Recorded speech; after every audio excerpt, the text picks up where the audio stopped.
morning, UAPB. Friends, faculty, and staff, welcome to the Chancellor's Spring Convocation. My name is Dallas Abraham, a senior majoring in mass communications, and I have the honor of being the mistress of ceremonies.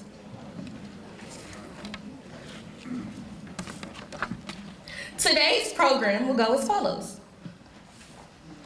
A welcome by Mr. DeMarco Jackson, solo by Ricky Wade, occasion Dr. Mary Brentley, Director of Basic Academic Services, music, UAPB Jazz Ensemble, introduction of speaker, Dr. Lawrence B. Alexander, convocation keynote speaker, the Honorable Michael Steele, moderated questions and answers, Dr. Carolyn F. Blakely, Interim Chancellor Emeritus. Closing remarks, Dr. Lawrence B. Alexander, postlude. Good morning, students, faculty, staff, guests, and elected officials in attendance. I am DeMarco Jackson, the 2017-2018 Student Government Association President, and I am honored to issue you a warm welcome to the University of Arkansas Pine Bluff and to our Spring 2018 Chancellor's Convocation. Today, we have the pleasure of being enriched by the renowned political analyst, Mr. Michael Steele. Please utilize this opportunity to listen, engage, and to ask questions. I am sure that we will receive a multitude of advice that we can carry on to benefit our personal lives. Once again, welcome to the Chancellor's Convocation. Thank you.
Stegno si fa scherno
Good morning.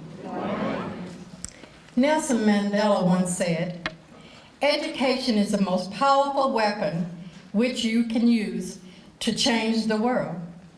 As UAPB students in general, and males of color in particular, you hold a powerful weapon in which to make positive changes.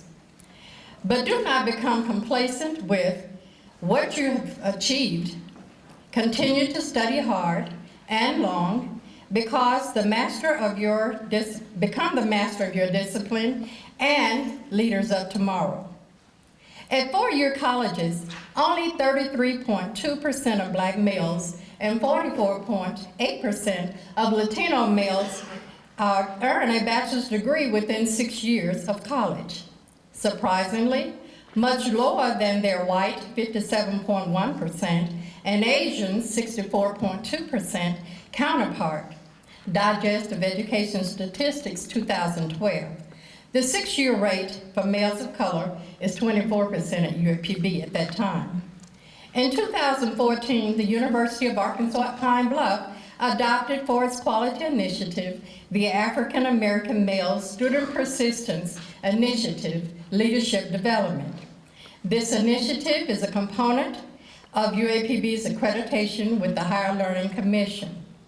The focus for UAPB's quality initiative is to increase the persistence, graduation, and career and post-baccalaureate placement of African American male students by engaging them in the types of curricula, co-curricular, and leadership activities that leads to academic success and timely graduation. Accolades are extended to Chancellor Lawrence Alexander and Chief of Staff Janet Broyles for their partnership in securing funding for the multi-year grant obtained for the Quality Initiative through the Foundation for the Mid-South. As a result of this funding, our initiative has evolved into the Males of Color Initiative. During this process, a new freshman male of color cohort begins each fall semester and is tracked to degree completion. The 7 specific roaring goals include retention, organizational skills, academic proficiency, responsibility, intellectual thinking skills, networking for success, and goal-setting plans. Now in its 4th year, our Males of Color initiative have consistently improved upon retention rates for year 1 and year 2 of 65%, and the 3rd year of 71%.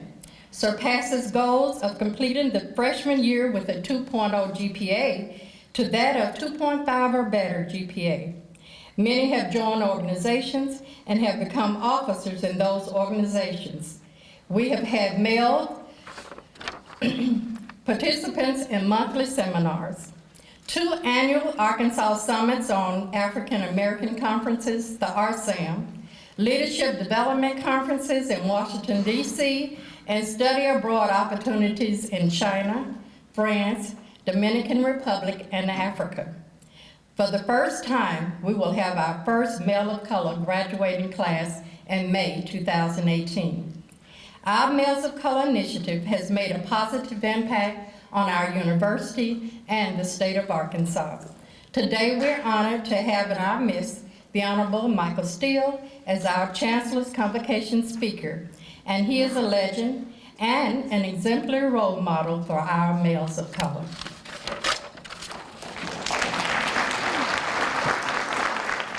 Now we will hear the sweet sounds of the UAPB Jazz Ensemble.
good morning. I'd like to thank you all for your attendance here at this convocation.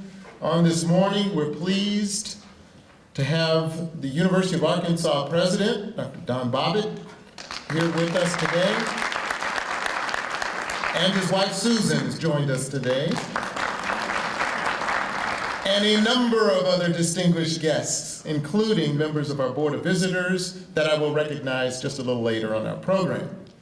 I am pleased to share this program today with the Males of Color Initiative. This is a very important initiative in our university, and as Dr. Brentley has said, it's part of our quality initiative for our accreditation with the Higher Learning Commission. So I'm very pleased and thankful to you, Dr. Brentley, for your work in that area. This is another great day in the life of the University of Arkansas at Pine Bluff, in the life of a historic university. On next week, we will celebrate the 145th year of this institution. So on this great day in our history, it is an honor to introduce our speaker for today. He is a man who really needs no introduction. He is a renowned public servant, political strategist and leader, and political analyst. He was born at Andrews Air Force Base in Prince George's County, Maryland. Mr. Steele was raised in Washington, D.C.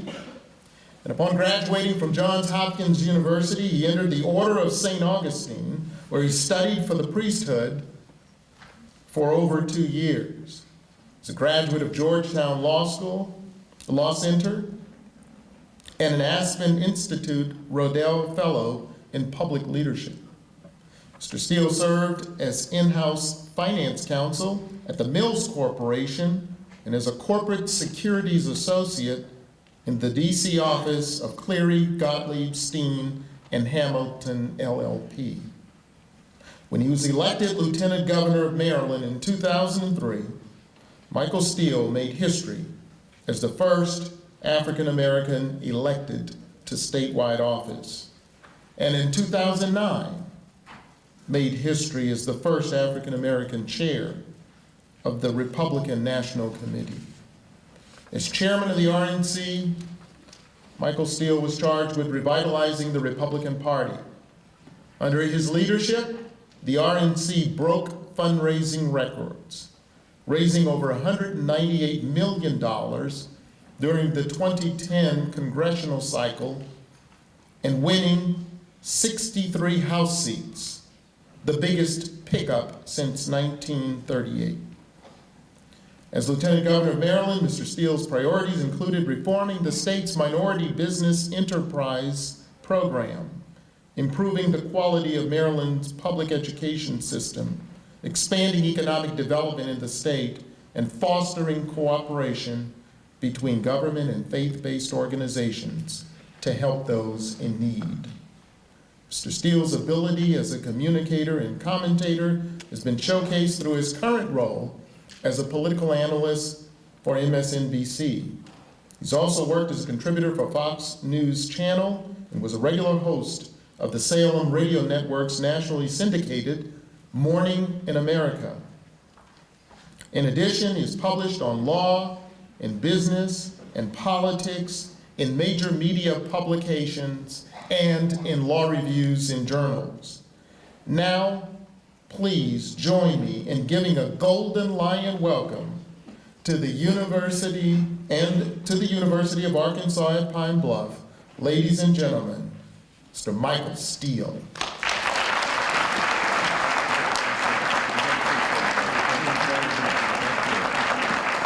Well, thank you very much. Thank you. You've got your exercise for the morning, I see. Glad I could help. This is a real honor for me to be back here in Arkansas. And it's the first time I've had an opportunity to visit the campus. And so it's a real pleasure for me to be welcomed by the Chancellor and the faculty and staff, but especially to the students. So just out of the box, to the students of the university, I extend my warmest greetings to each of you, and my gratitude and best wishes for this opportunity to be with you. You are, in so many ways, what defines this institution, its legacy and its history, and certainly its future. And so just want to put that little data point there so that you know where my heart is when it comes to you. I appreciate your being here and why you're here. Thank you, Chancellor Dr. Lawrence Alexander, for your warm welcome and the opportunity to break bread with you this morning. It was a real pleasure just to watch the man just sort of take a little plate of food and enjoy it so much, right? We had fun at breakfast, we really did. Members of the Board of Visitors, members of the administration, faculty, distinguished guests, it's good to see my old friends from back in the day. Welcome. Chairman Webb, Dole Webb, the chairman of the State Republican Party. It's a real pleasure to see you again. It's been a while since we were on the trail together. Still glad to see you out there doing your thing, brother. Thank you. And certainly to all of the friends here for the privilege to address you this morning, but more importantly for the work you're doing to sustain and grow the rich history of UAPB. I want to take a point of personal privilege to give a particular shout out to two people who helped a stranded individual at the airport. Yes, you know and you love her. She's one of your own, Professor Trina Fletcher, and her sister, Tina Fletcher. Tina and I flew in on the flight from DC together. Weren't sitting next to each other, didn't know each other. So I'm standing outside the airport going, how do I catch an Uber, right? And so Tina walks up and we just start talking, and then Trina comes over because she was picking up her sister, and we start talking, and the next thing you know, that Arkansas hospitality, that UAPB hospitality came out when Trina said, well, just get in the car, we'll take you to the hotel, no problem. I was like, are you sure? And of course, you know, who can turn down two fine sisters when they say get in the car? So I did. And I thank you for the ride and the lift, and I told you I would embarrass you, yes. I'm particularly pleased, though, to be able to share this very special day with you, not only to acknowledge the accomplishments attained during the course of another academic year, but to stand with you in appreciation and pride for your unlimited potential. History, heritage, honor. UAPB is indeed fueled for the future. And throughout America, HBCUs are giving African Americans the tools and the knowledge they need to fully participate and take advantage of what is increasingly a global community in order to build a solid economic and social foundation on which to raise their families, to grow their businesses, to leave their mark, to become leaders, not just here in Arkansas, not just here in the United States, but across the globe. This institution, like all HBCUs, must be supported and nurtured to ensure not only full participation, but ownership of that future. The leadership of this university must always be mindful of and committed to making certain that UAPB fulfills its mission of service to and education of the next generation of African American men and women. Likewise, current and future alumni must appreciate that they now provide the shoulders on which the next generation will stand, just as generations before them assured us that they would be beneficiaries of the legacy and traditions of UAPB. But do we fully appreciate what it took for all of us to be here at this moment?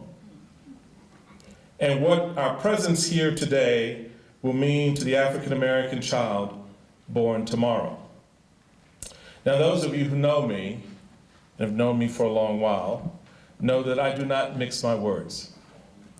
Know that I do not hold back what I think, which has gotten me into a lot of trouble over the years.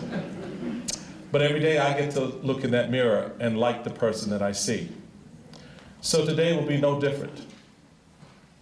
So what I'm about to get into may upset some. That's on you. I'm just saying, get ready. So let's start with history. For me, one of the most profound moments beyond getting married and having my sons was when I was elected Lieutenant Governor of Maryland. And on the day of my inauguration, I stood on our state capitol steps, and I realized in that historic moment something that I think escaped a lot of people, that literally, folks, 150 yards behind me from where I stood being sworn into office as the first African American elected statewide, Kunta Kinte was sold into slavery in Annapolis Harbor, directly behind the state capitol building. That's history meeting present, moving into the future.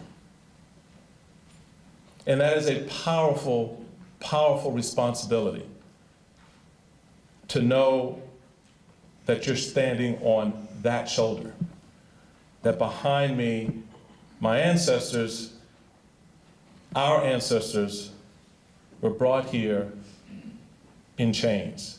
And there I stood, taking the oath of office as the second highest elected official in the state. That's your opportunity. That's your future. The second moment was when I walked into the Lieutenant Governor's office that first day on the job. And a lot of people don't know the history of that office. It was the office that Thomas Jefferson worked in for 18 months on their way up to Philadelphia to found this great nation and write the documents that would chart the course of this country. And for 18 months, Thomas Jefferson used this space, which later became the Supreme Court chambers in the state capitol, and that today serves as the office of the Lieutenant Governor. So every day I got to walk into a room that Thomas Jefferson worked in, thought in, talked in, spent time in. And that's a powerful, powerful part of legacy and history. And it was funny because there was a chair in the room that was from that period that was roped off, and the state historian came in and gave me the history of the chair, which I thought was really cool. And I wanted to sit in the chair. And he said, I couldn't sit in the chair. I went, but I'm the Lieutenant Governor. He said, you can't sit in the chair. I said, no, I really do want to sit in the chair. I think it's kind of cool to sit in this chair. I mean, you know, sit in the chair. So I come in the office the next day, they'd taken the chair out of my office. Lesson learned. But every day I would sit behind the desk in that office, knowing that Thomas Jefferson worked there. And I would think to myself, Thomas Jefferson is someplace going, how did a brother wind up in my office? Well, Sally Hemings knows how I wound up in that office. We know how I wound up in that office. It is part of the journey, and it's part of the work, and it's certainly part of the legacy. So now the question becomes for all of us, what is the legacy of accomplishment and wealth that will be passed on to the next generation? Whatever that legacy is, it is rooted in the rich history of African Americans still emerging into their own proper place in this society as they carve out for themselves a piece of the American dream. Ah, the American dream. The very idea invokes images of not only what it means to be an American, but what success is in America. So when you celebrate the 4th of July, for example, is it just about the fireworks, or is it something else? What about when you hear that phrase, the American dream? Take a minute and think about how it makes you feel. what it makes you think. Does it sound like something that is part of you? Is it something you own? Or does it feel like your birthright? Well, for many Americans, it does. They grew up expecting it. It is part of their DNA. For them, the American dream is just part of being born here in the land of the free. But is that true for you? When you hear the words, is there ever a part of you that feels like you are on the outside looking in? Until the turn of this century, African Americans spent generations working on a different dream, the I have a dream dream. Because the likes of Frederick Douglass, Booker T. Washington, W.E.B. Du Bois, Malcolm X, Benjamin Oliver Davis Jr., Martin Luther King Jr., and Rosa Parks, among so many others, knew you would never realize the American dream until the Constitution applied to you the same as it did for every other American. Until your life and your liberties were valued equally, the American dream would be a fruitless pursuit of happiness. But what does the American dream mean to us in these times? How much do you appreciate that this fleeting concept is the embodiment of countless legacies left to you by your ancestors? It is the promise of America for sure. A promise written in the blood of past generations, but guaranteed by the endless possibilities of future generations.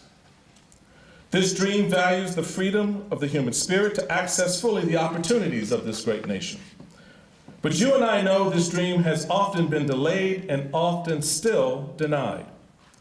And that at this 21st century hour, too many of us wake each morning believing the American dream is anything but, let alone our birthright. But every day, I need the students of this university, I need you to challenge the narrative about what it means to be black in America. Your generation of black talent, politically, economically, socially, are leaders among dreamers. You are risk takers among managers and owners. What you decide together, what you say in unison, what you demand of our politics, your successes and failures demonstrate by word and example, tells the watching world what it is to be a black man and a black woman in America. You are defining the American dream. Your story, our history, is more than an image on the nightly news or sounds from the latest hip-hop anthem or even the signing of another big sports contract, entertainment contract. It is the story of generations of African-American pioneers like Jackie Robinson, John Meredith, Condoleezza Rice, Colin Powell, astronaut Michael Anderson, and Marine Corps Colonel Lorna Malik, who was nominated to serve as the first black female brigadier general in the Marines just this week. Y'all still making history. How much do you appreciate that? But it is also the story of Emmett Till, James C. Anderson, Rodney King, Tamir Rice, Trayvon Martin, Michael Brown, Freddie Gray, Walter Scott, Eric Gardner, and Stephon Clark. It is a story which does not deny the truth that Black lives matter too. What you are clearly and painfully learning as our story unfolds in this century is that we do not live in a post-racial America, folks. We are not yet her full partner. About that, we must be honest. But don't misunderstand what I'm saying here. Don't misunderstand my point. No doubt, there have been enormous strides that have been made since a generation of blacks were water hosed for seeking an education or refused service because they wanted a meal at a lunch counter or lynched for allegedly looking at a white woman.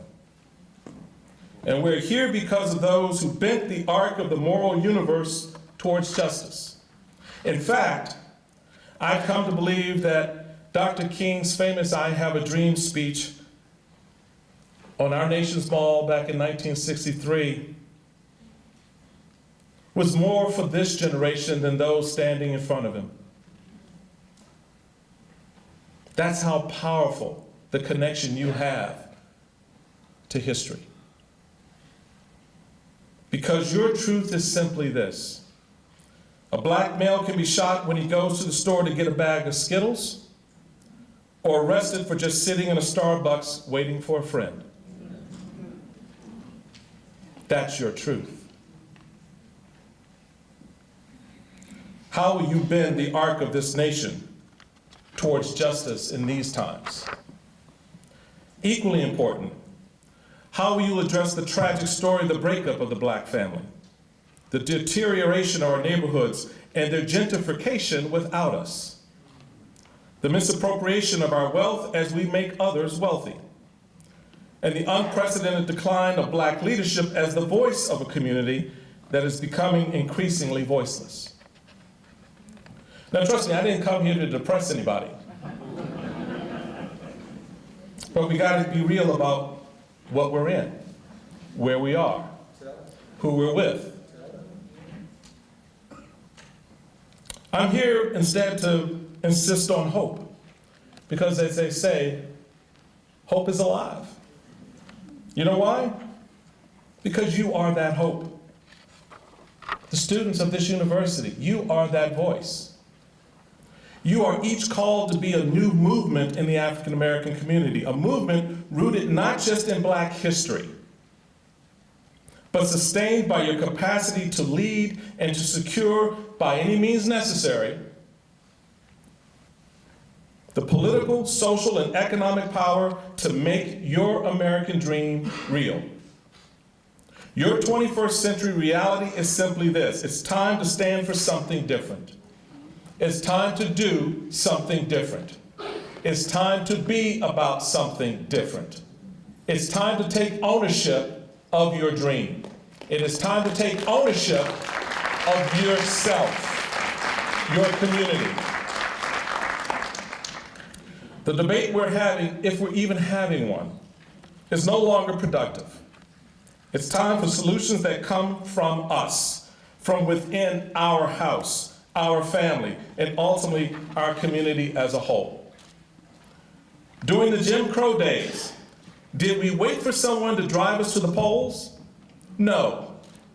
We demanded unfettered access to the road, and we voted. Did we ask others to take the spelling test for our children in the white schools? No. We fought to clear the path to the schoolhouse door so our children could access the classroom like everyone else. And we graduated with degrees and opportunities. And yet, as many already know, and as many others have yet to realize, America still doesn't know what to do with us. America is at most times, in a word, exasperated. 400 years of exasperation. This was never more clear than when President Donald Trump, in his outreach to African American voters during the presidential campaign, noted, quote, "You're living in poverty, your schools are no good, you have no job, 58% of your youth are unemployed, what in the hell do you have to lose?"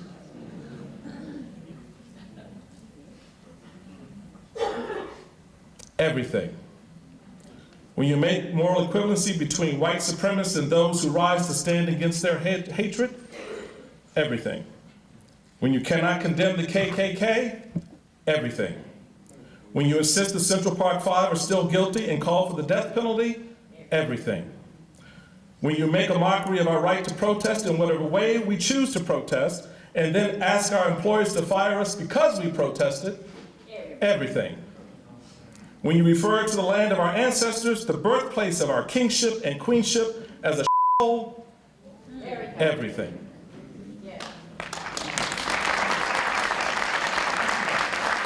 This is the truth we must speak, because it's about us. I can't ask my friend Doyle to go out and speak for me. He can't take my voice. because it's my voice.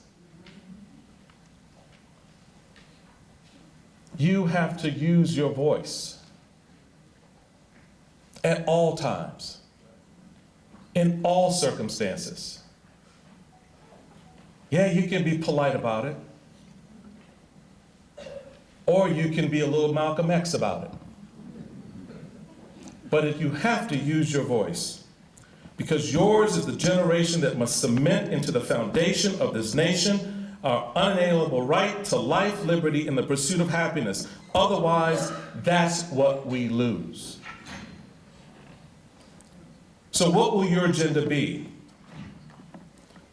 First, you must never forget that what was required to build this nation, we still have. Because we're still building America, whether she knows it or not. Look at the youth in this room. Look at the future in this room. That's America. That's America's tomorrow. There's scientists, doctors, lawyers, businessmen and women in this room.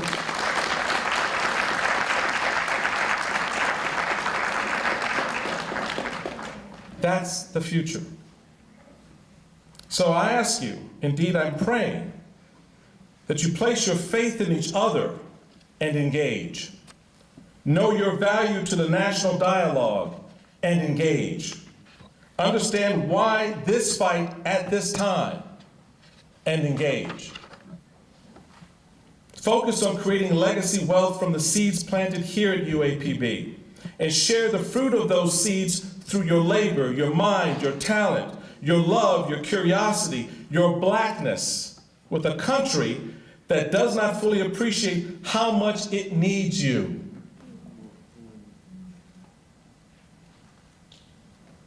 Give them a sense of what it'll be like if you're not there. Don't hide your value. Don't shirk your responsibility to lift your voice up and stand as every other community in this nation has stood before, on the rock, the foundation of who you are, what your mama and your daddy taught you, what this institution is providing for you, so that you can share it and give it back in a way that becomes a part of that flag that flies over our country. You are the post-civil rights generation of Americans who no longer have to take a seat at the lunch counter because you own the damn lunch counter. That's your legacy. That's your generation. You are the generation of black men and black women who are the best. You are our best.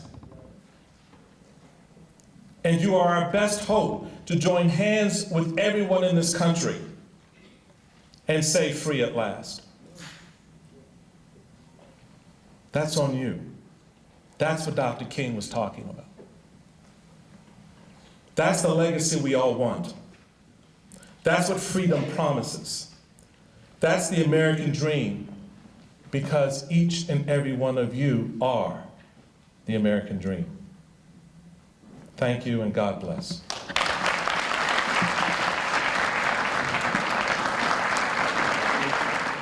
Now it's time for our moderated question and answer portion. Mr. Steele, may I take the opportunity to also thank you for accepting our invitation to meet with us today? Oh, my pleasure. Honor's mine. Let me start them off. I agree with probably 99% of what you said today. Being a native New Yorker, I am used to the president's use of certain words, Right. but they don't play well in the hinterland. I'd like you to briefly address the harm it does to play the race card when it's inappropriate. We got some folks in this town that on a regular basis demonstrate why they don't gamble, because the only card they have is the race card. And for a 76-year-old white man like myself, military brat, just like yourself, who doesn't have a prejudiced bone in his body, Right. you know, to be accused of being a racist on a regular basis by people who don't agree with complying with the law is a detriment to those of us that want to see progress and support everything you said. Would you please just briefly address inappropriate use of the race card? Okay. That's a lot to unpack, but you know, I'll approach it this way. I'm just straight up honest about it. We're just not honest about race in this country. We're just not.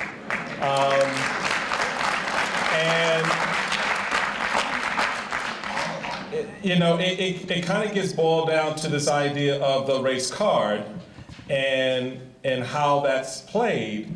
But at the core of it is how our attitudes are shaped by race, how our attitudes are defined by our upbringing, our experience, our encounters.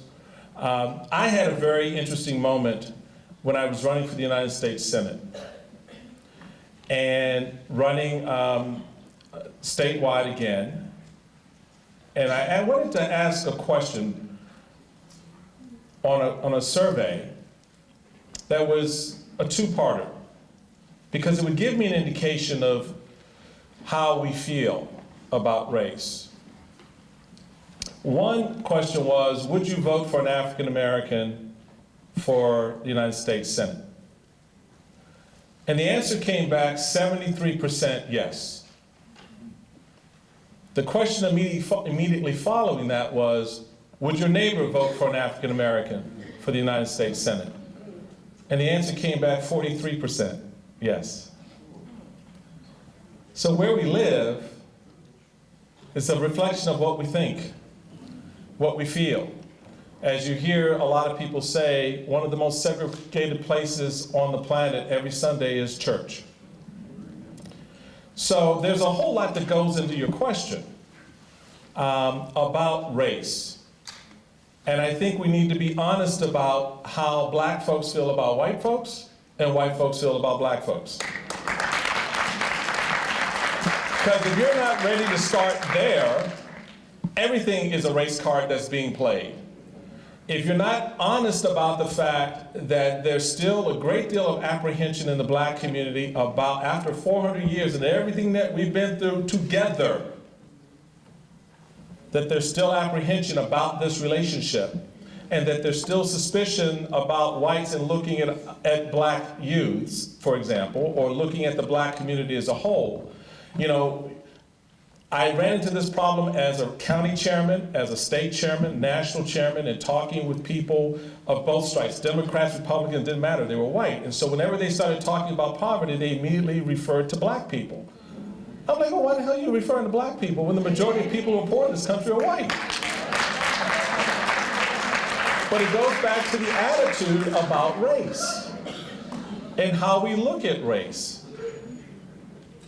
The majority of people who access the welfare system, as many talk about reforming the system, because people in the inner city disproportionately access it, I guess, I don't know.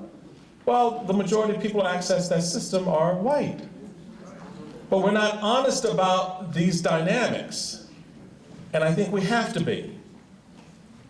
Because a card is a card. Means nothing.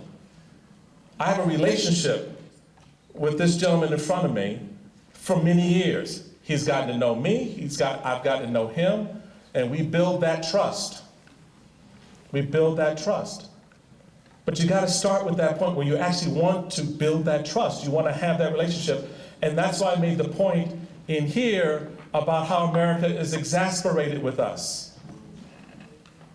Because it wants a quick fix on race. I remember, and Doyle, you may appreciate this, when I got elected chairman of the RNC, a member came up to me after my election and said to me, God bless her, she's a sweet lady, dear friend, known her a long time, and she said, I'm so excited, I'm so glad, now blacks will join the Republican Party. And I said, do I look like a Pied Piper to you? gonna wake up tomorrow and go, oh, they elected a black man chairman, I'm gonna go join the party? But you have to understand and appreciate first why they left the party. And so the quick fix is not the answer, it's not the solution. This is a painful, long, drawn-out process. The young men in this room especially have not experienced the level necessarily, the level of racism and engagements on the issues of race that prior generations have. We've soft-pedaled this to the point where we've almost been anesthetized, you know? It's an innocuous thing. As I pointed out to my sons, when you're out with your friends, your white friends, and if you get pulled over, you're the most dangerous person in that car. You need to understand that. And then once you understand it, you need to find a way to break through that and have a different conversation, which is why I look to this generation because of how you come at these strategies. You're not beholden to the institutions that have safeguarded the institutionalization of racism. You're not beholden to that. You can find ways to break and chisel through that, and that's what needs to happen. So I don't think there's an easy way to answer that question, because it starts with what kind of relationship do you want to form, and how do you want to educate and inform those individuals who have that mindset that it's wrong. And so that you've got to be willing to expose a little bit of yourself there, expose a lot of your own biases, expose a lot of your own concerns in order to begin to start those steps. Yes? Thank you, Mr. Steele. On a lighter note, before I get the next question, did you ever see that chair again? No, I did not. I think what they did was they moved it down, because we have downstairs in the state capitol the original chambers or stuff, so I think they put it in one of the original chambers. Still has the rope on it, so no. Yes, sir. Hello, Mr. Steele. Hey. My name is Andres Lara. I'm from Inglewood, California. I majored in industrial technology, management, and applied engineering. I'm the first Hispanic drum major here, so my question to you is... First Hispanic drum major? Yes, sir. All right. Where do you find your innovation and your inspiration to continue moving forward, knowing the odds are against you? Well, the honest answer is a lot of gin and tonics, but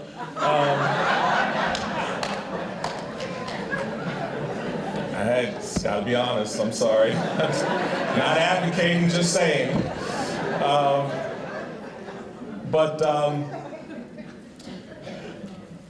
I tell you, man, that's one of the hardest things in the world, because it requires a push on your soul and your heart that's unimaginable. When you are running for elective office and you finish a debate in which you lay out your ideas and your principles, and at the end of that you're standing there and someone rolls an Oreo cookie at your foot. When you are repeatedly referred to as an Uncle Tom or a traitor, it wears on the soul. It goes beyond the heart, it goes beyond the mind. And you've got to dig deep, which is why I said at the very beginning of this, every day I get up and look in that mirror, you got to like what you see. The minute you don't, you've got to change something about you. You've got to change something about you. Because that says you've compromised something that's so deep inside yourself that you can't look at yourself the same way. And I've never wanted to put myself in that position. I've been an outspoken member of my party from the very moment I joined my party 41 years ago. And I get more today than I ever have. Why are you still a Republican? Why don't you quit? why don't you leave? And it's because I believe the core foundational principles of what we stand for, what we've talked about, what we've articulated in the past. And so my fight is to move back into that space. I want to grow and expand the party as we tried when I was chairman. I want to reach out and have honest debates about big things and take my lumps along the way and be able every day when I get up to look in that mirror and like what I see. So as the first Hispanic drum major, when you get up tomorrow, you look in that mirror and you like what you see, you know what you did the day before was all right, and what you're about to do today is going to be just as fine. So that's how it comes. It's got to come from in here. And for everybody, it's different. All right, bro. Congrats again. I always wanted to be a drum major. They didn't have that at Hopkins, though. I thought I had the height for the, I figured I could do the thing with the stick. Not so much. Yes? Good morning. My name is Angelica Perkins. I'm a junior here majoring in business finance. And my question is similar to Andre's. How do you deal with the misconception that Black people should be Republican because of the bias that they may have to the community? And also, do you see more of a divide between the middle ground of the left and the right? I'll take the second part first, because it actually kind of feeds into the first part. Yes, that space between where Republicans and Democrats used to argue and fight over issues with the idea that we the people still mattered, has narrowed to the point where it is very difficult now to get those big things done in the Congress. We saw that under Barack Obama's administration. We see that under this administration. We saw it under the Bush administration, which I believe was actually sort of the turning point where it became a much more intense, much more personal battle. We became red states and blue states. We became Republicans versus Democrats, not Republicans and Democrats.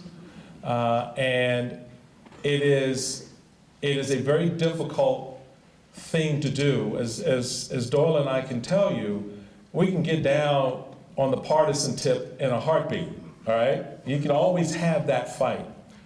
The real challenge of leadership and the real challenge of parties and elected officials is to know where that water's edge is, and then begin to do those things that really matter most to their communities and to the country.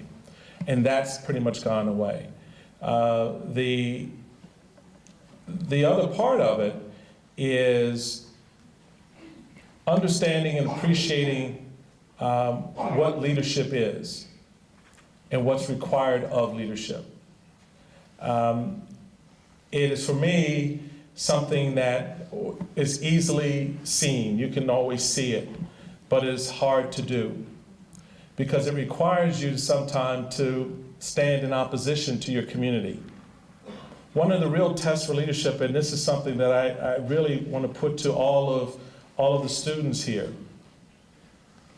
is the leader the person who's always out in front, or is the leader the person who says to the person next to him, you do that, you take the lead, I'll follow you. Leadership is not so much about how much you charge up the hill, but how much you are willing to follow those who are going to charge up that hill. And that, I think, is it's one of the pieces that's missing today because a lot of our elected officials are only concerned about the next election. Now, when I was lieutenant governor, I remember having a conversation with the governor about our upcoming election, and I told him, I said, well, for me, it's more important that I try to look at this from the perspective of this is the only chance I'll get to do this job. So now I'm freed up to do it the way I want to do it.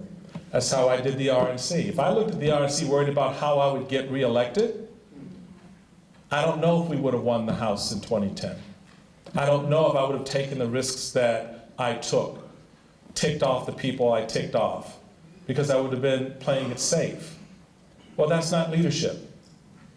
Leaders don't play it safe. Leaders are risk takers. Leaders are willing to fail in order to succeed. So That's the test you're going to be confronted with as you leave this institution and walk out these doors.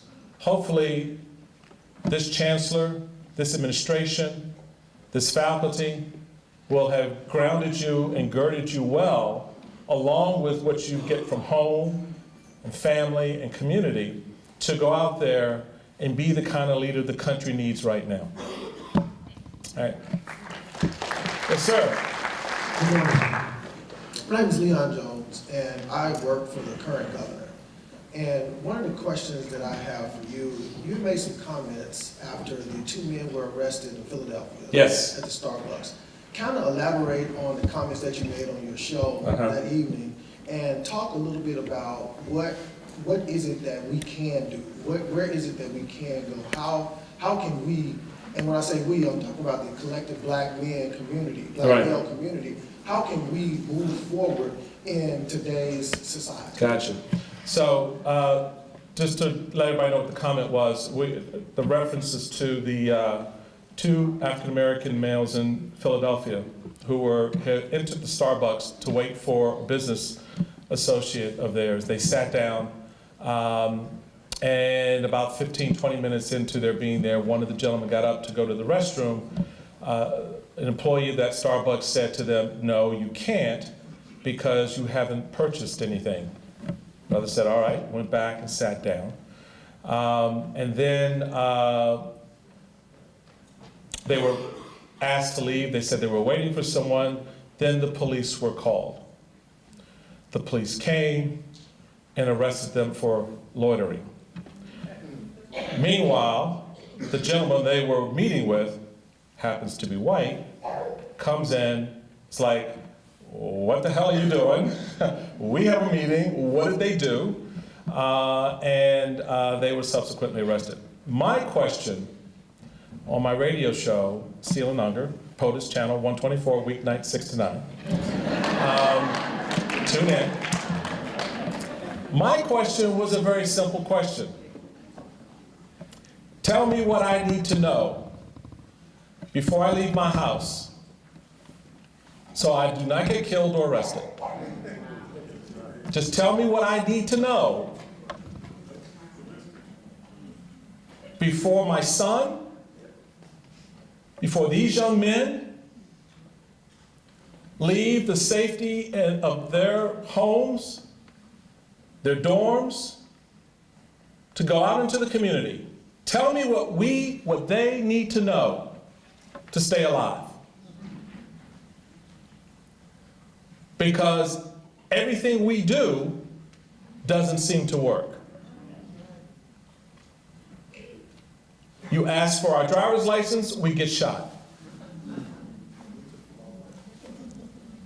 We're standing on the corner peddling cigarettes, we get strangled to death. We sit down to have a business meeting and we're arrested. So tell me,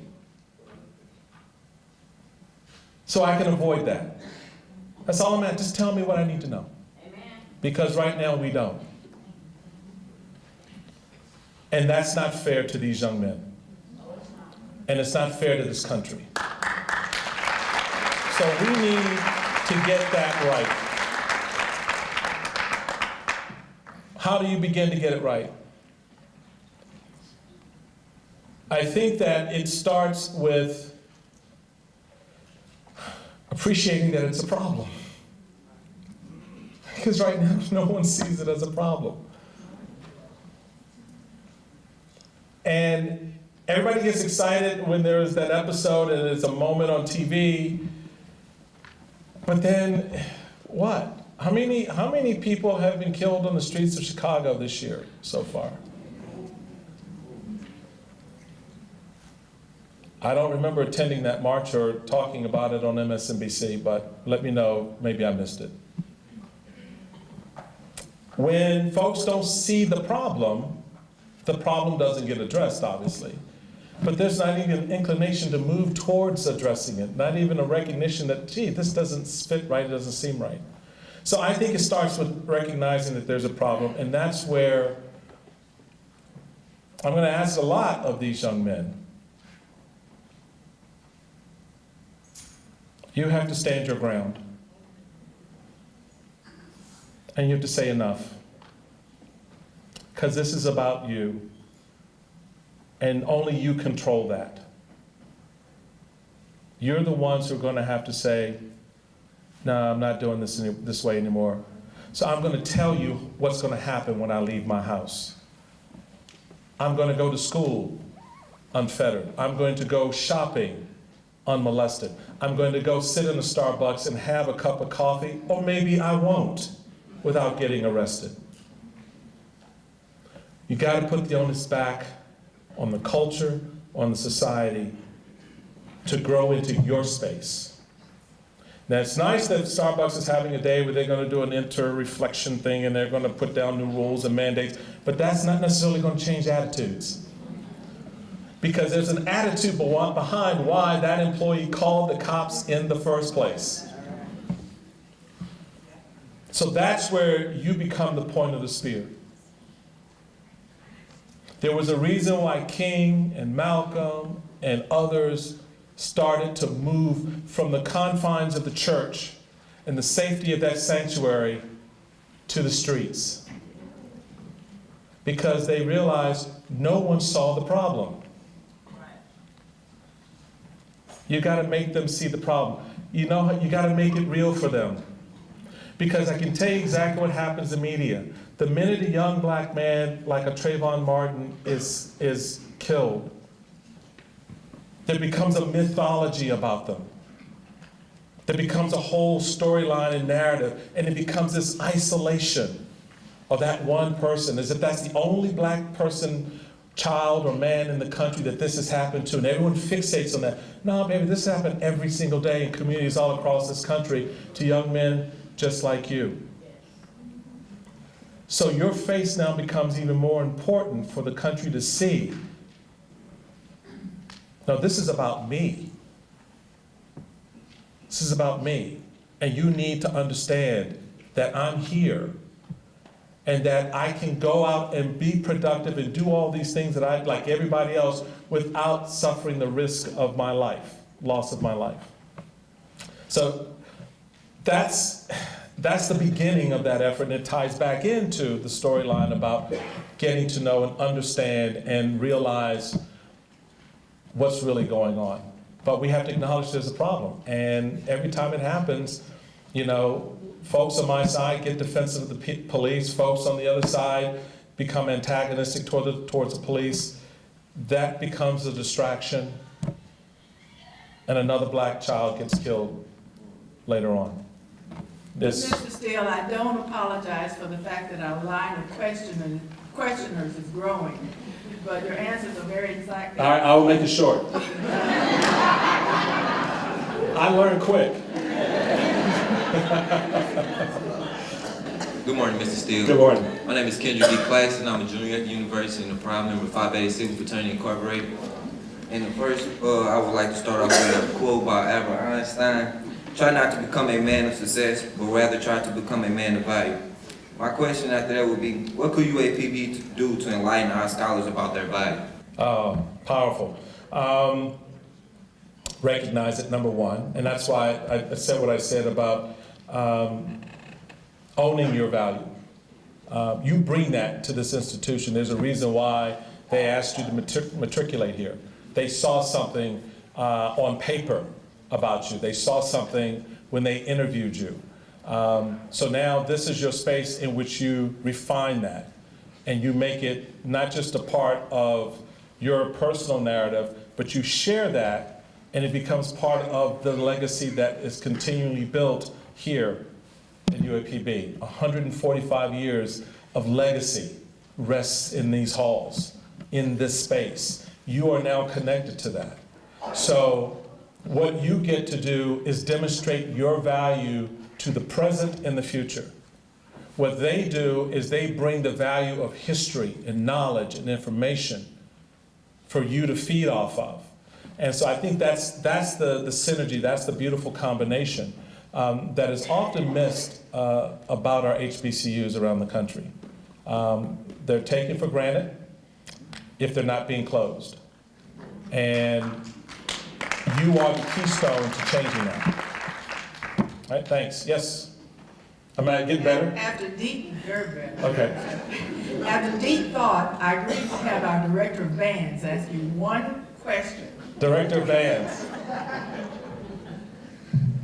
Thank you, Mr. Steele. By Yes. the way, my name is John Graham, the Service Director of Bands here at the university, and I was the first black drum major at Little Rock Central High.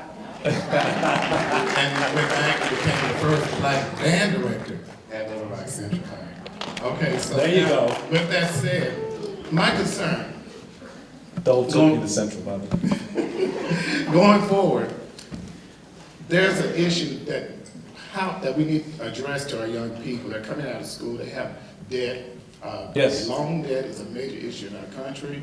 I see a lot of them coming from neighborhoods where they didn't own homes. How do we address, or what recommendations do you have for the upcoming generation to deal with, become major players in the financial arena in our country, and get out of the consumer part of it, but be or the purchaser part of it, but be major players in Wall Street, the financial decisions, and how do they become players in terms of the regentrification of our neighborhoods? That's a lot. She put a limit on this, so I'm going. All right, so I'm gonna editor's choice here. I'm gonna focus on just one aspect of, because the student debt thing is it's not complicated. There are options that are available there, but the country's not ready to deal with that yet. Just to be honest about it. Okay. But having said that, this is the sweet spot for this generation in terms of, and why I made the point about you're the generation that doesn't worry about sitting at the counter, lunch counter, because you own the diner. You own this, right? So the question becomes, how do you build on that? So a couple of things. One, tying in. This institution needs to tie in through its business connections, through the Board of Trade, the Chamber, state and local. They need to be tied into here. They need to see the investment they have to make today. And here's why. Because they're all employers that belong in that grouping, right? So as I said to the Chamber and the Board of Trade and all the economic organizations in the state of Maryland when I was Lieutenant Governor, I asked one question. I said, what do you know about that fifth grader? What do you know about that young girl who's a kindergartner? And they were like, nothing. I said, well, that's your problem, because that's your workforce. So you have to begin to integrate these students in a way to that network. You got to create that network. You're going to have to force that network.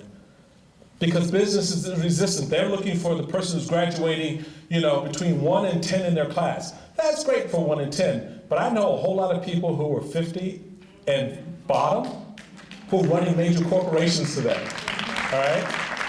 So you have to help broaden their perspective of what these students do, what they represent, who they are, what they bring to the table. Students, you gotta step up your game. You gotta walk into the marketplace knowing your stuff, being prepared to state your case, not being afraid, but being self-aware. Because employers will cut you no slack, because they don't have to hire you, all right? And in some cases, they don't want to hire you. So you gotta make your case. You gotta step up in their face, and the way you begin to get through that is when you're creating these bridges early for them. Freshman year, sophomore year, junior year, by the time these students are seniors, they're known in the network in the business community, not just here, but in the region. And so even if they don't stay here, they now have a network that they can tap back into to get to Wall Street in New York, to get out to California to do something maybe in entertainment, to come to Washington to do something in politics. You got political leadership sitting right here in this auditorium. What is the relationship that you have with the Democratic and Republican Party chairman here in the state? What relationship do they have with you? I know Doyle. Doyle is, and I say this with affection, he's a brother who will step up because he brought me here to tell the history of this state, the good, the bad, and the ugly of it when I was chairman. He was at the table in the room. He put together the meetings to create the networks So you've got people who are willing and interested to do that. Tap into them. Put them to work on behalf of these students. They're more than willing to help, particularly if they come here on a day like this to say, hey, I want to be a part of this. That's the important part, I think. Yes, next question. Sorry about that. I didn't want to go on too long. My question is, do you have time for the rest of these questions? Let's do a couple more. Well, I'll go real quick. I want to get to everybody who's standing. Yes. Steele, for being here today. Thank you. Words of wisdom. I work here at the University of Time Love. My name is Gwen Crabb. Gwen? Yes, I don't have Reverend in front of my name, elder, or anything like that. Uh-huh. But I'm an avid reader. And I think one of the most important things that's missing in today's society is that we tend to want to take God out of everything. Yes. And put everything on us. We have a lot of knowledge in the world today, but we have to also realize where this knowledge comes from. Right, and agreed. it comes from God. So as we study and stop fighting each other against one religion and putting one against the other, what we need to do is realize, and it's not going to change the race problem, Right. and all of the other issues that we have until we realize it's a spiritual solution. And that solution is when we start to realize that there's only one God, religion is one, and mankind is one. Right. So we're all one. So how do you treat each other if you're black or white? First, you have to look at it on a spiritual level. I agree with that. So let me address it real quick. I spent several years in a monastery studying for the priesthood of the Catholic Church. And one of the things that I took from that, and it stays with me to this day, is exactly what you're saying. That spirituality has to be infused into how I look at the world, how I approach public policy. That to me is a central part of it, because you can't divorce yourself from that. It should be a part of how you look at helping the poor, how you look at providing opportunities for people. As I like to say, my spirituality comes from the perspective of understanding, yes, from a political stance, I can, a rising tide will lift all boats, but you got to have a boat first. And that requires you to do some things that touch on exactly what you're talking about. So I totally get that. Totally get it. Thank you. I am so sorry. I've just received a text and I'm under a lot of pressure. Okay. To call this to a halt, but there are two people here. All right, that's who fine. leave. Okay. Let's do it. I know I got a plane to catch, but let's do it. I got it. Hello, my name is Tawan Pledger. Hey, Tawan. Kansas City, Kansas. And earlier in your speech, you mentioned the American dream. Mm-hmm. And to me, the American dream is a reality that causes us to ignore the real problems that surround us. Our government separates religion from politics. The American dream proves to be a distraction as racial issues and technology get us away from solving true problems. How do we get back to morals and out of this dream state? That's such an important question. Oh my gosh. Oh, and I don't want to get into trouble by going on too long.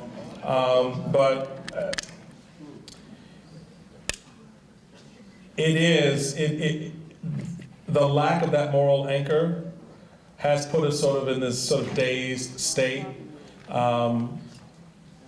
We lack the clarity, we lack the vision, we lack the insight that would come from understanding the teachings of the gospel, that would come from understanding the lessons of the living Christ and what his example was.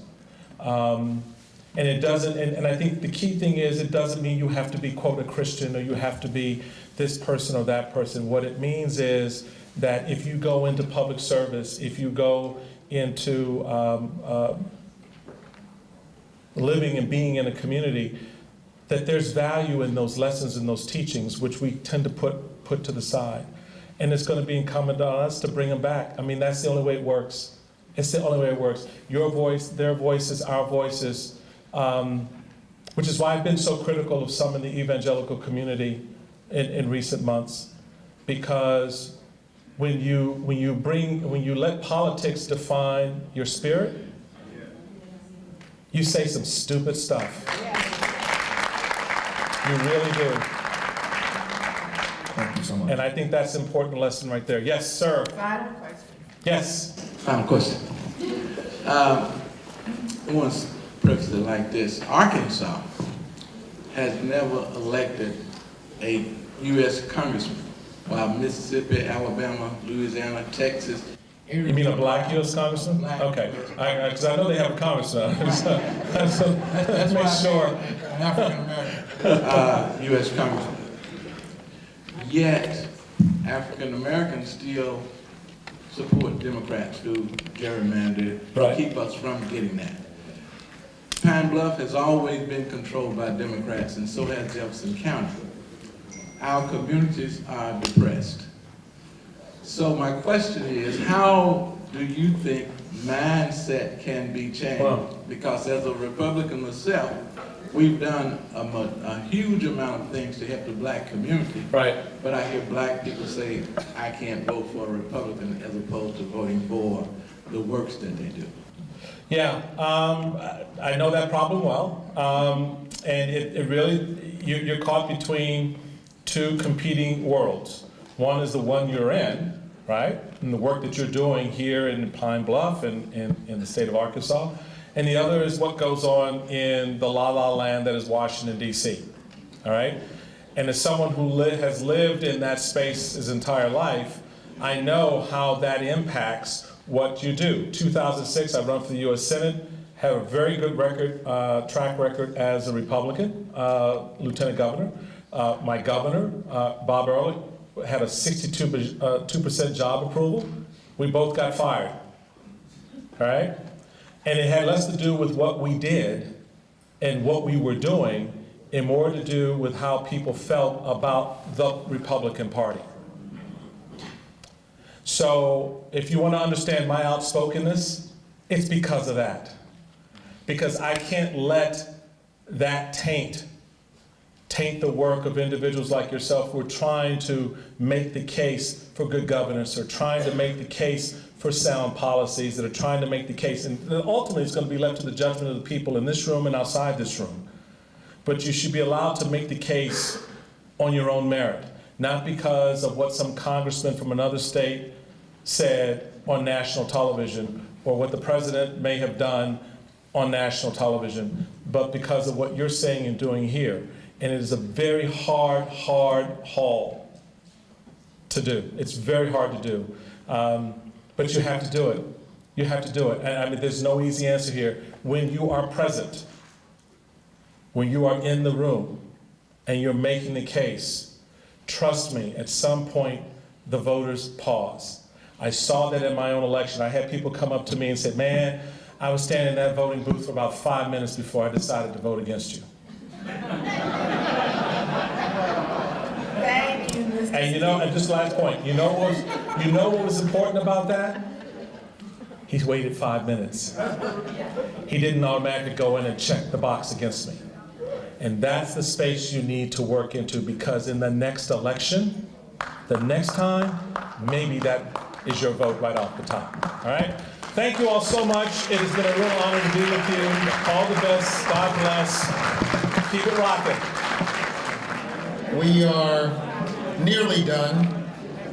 I'd just like to express our appreciation once again to our great speaker on today.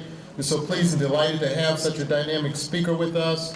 I tell you, the Honorable Michael Steele will not be soon forgotten here. He has done a remarkable job here today on this program, on this convocation, bringing a message of hope, a message of inspiration to our students to take ownership of the dream.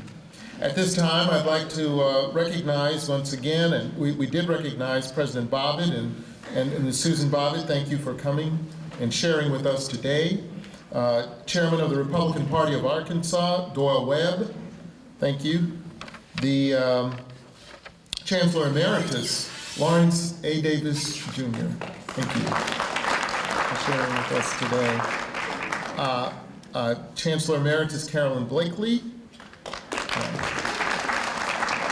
Members of our Board of Visitors, Reverend Jesse Turner and Lewis White. Colonel Nate Todd, Director of the Department of Veterans Affairs. Thank you, Colonel Todd. Mr. Leon Jones Jr., Director of the Department of Labor.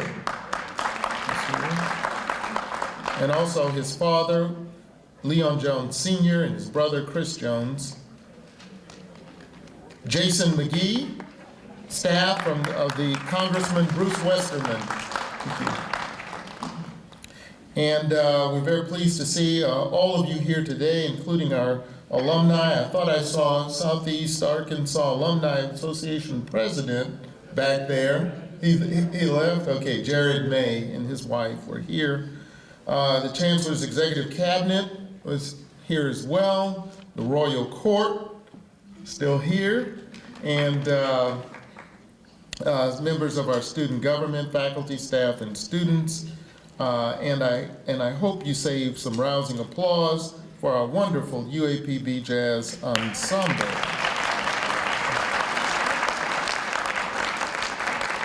Last but not least, we'd like to say thanks to Dr. Mary Brentley and her team for the work with the Males of Color Initiative.